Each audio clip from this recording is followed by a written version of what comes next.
Hi, Martin here. Today I wanted to show you a custom bezel that I made for your 99 through 04 Jeep Grand Cherokee for the steering column. Uh, you can't get a gauge pod for the steering column for the 99 through 04, so I decided to make my own. I wanted to have the wideband air fuel ratio gauge. I'll show you the steps I went through to make this. Also the how to weld in the bung that goes on the exhaust pipe for the O2 sensor. Alright, let's get started. Okay, I'll show you what I got here so far. I've taken the stock bezel that goes over the steering column here, and I bought a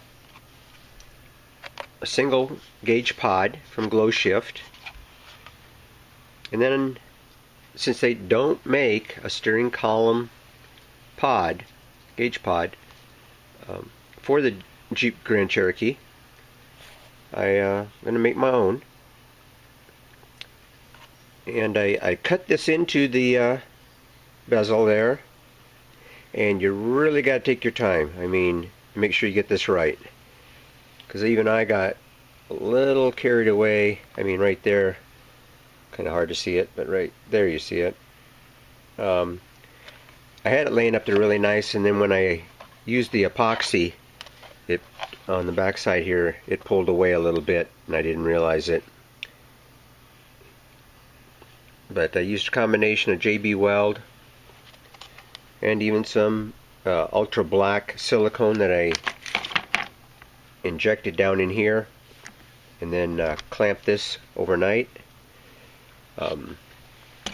Right here in this area here, I cut up on the pod, and because you don't want to cut the entire bezel in two when trying to install this in here, like when I cut this portion of it in there, because you want, otherwise you're going to lose the shape of what the bezel was, most likely, and not get it back exactly where it was, you know. So it's a bit of work. I'm going to go ahead and finish this up. I'm going to add some epoxy to this joint on both this side and the other, sand it all down, get it into the finished stage, and then paint it. And then we'll install the gauge. Alright, well, I got that filled in there and sanded. I mean, it looks pretty good if you look real close. Right in there, you can kind of still see a line from where I did some fill. Right in here. What I'm going to do is grit some filler primer to shoot that in around the base of this and sand that down, and then we'll give it a coat of paint. I did paint this. I used a Krylon flat black. It's a relatively close match. The original color is more of a almost a flat, well, with a slight sheen of gray, a very dark gray. But this will look fine. All right. Okay.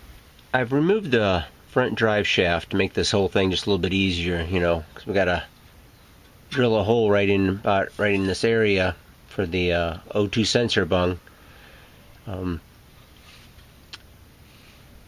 And they want you to install it more or less up here, closer to the intake or the exhaust manifold. Now, there isn't really a good place, because you always want the your O2 sensor to face downward. And if you were to install it in this area, even though this would clear, the O2 sensor is facing now upward, and not such a good installation. Now, the factory one is installed just on the other side of here, but it's on the other side of the pipe where it's facing downward. So this looks like about the best place.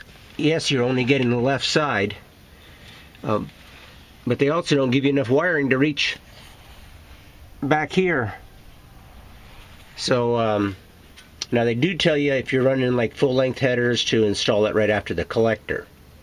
And I mean, to do that on this particular application, you would have to lengthen the wiring. So I'm going to drill a hole right here. I bought this 90-degree angle attachment from Harbor Freight, and we'll see how that works. Hopefully that'll get me in there. The hole is a 7/8 inch hole that you need to drill. Okay, I got the hole drilled out right here. Here's the bung that goes in there. You can see there. Now we just got to weld it in place. Okay, after drilling the hole, you got to suspect that you got metal shavings going down there. And the last thing we want to do is get a whole bunch of metal shavings in front of that catalytic converter. So that's going to clog it up. So I got my camera out here. Check it out. Look at that. That's a shot down inside the exhaust pipe, showing you a nice pile of metal shavings. Okay, so what we're going to do is I made an attachment on my shop vac right here with a piece of hose. Put it right down in there and suck that out, and then we can check it again, make sure it's all cleared out. There we go. That ought to do it. Okay, I got the bung in there, and there's a plug. I just want to keep any debris from going down into the under the threads while I'm welding, and then I got a C-clamp on here holding it all in place. And I'm going to go ahead and weld that in right now. Okay, I got the totally welded in all the way around. I had the plug in there and secured it down, and then fired it up, and then checked for leaks, and everything turned out real good. It was extremely hard to get to the back side here. You kind of almost welding it blind, but I got it. Alright, and we got the O2 sensor installed, and just got to work on getting the wiring down to it. Okay, I got the gauge pod installed with the gauge there, and here's my view that I have. I think that looks pretty good. You can see all the gauges. Barely blocks anything. You're blocking a little bit of your odometer down here and the low temperatures on your gauge, which no big deal. Otherwise it looks real nice.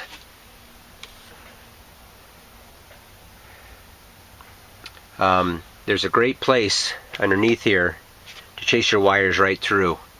When you head that out of there, you'll see a hole off to the side here, and it comes out right down in here, right in that area there. And I just brought the wires across here. I went ahead, and this is your O2 sensor wire here, and I'm going to unload this connector, because what are you going to do? Drill a hole that big through the firewall? I don't think so. So what I did, I think a good idea is take a picture of your connector, how it's loaded, and that way you put the wires exactly back where they were before. Alright, so I'm going to do that right now. Then I ran the wiring through the firewall, and then just ran it down to the O2 sensor.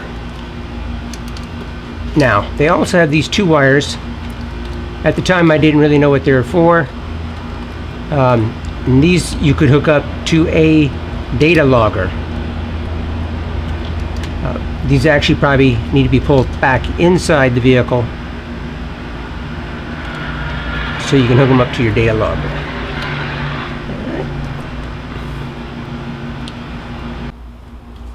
Here's what it looks like from my view.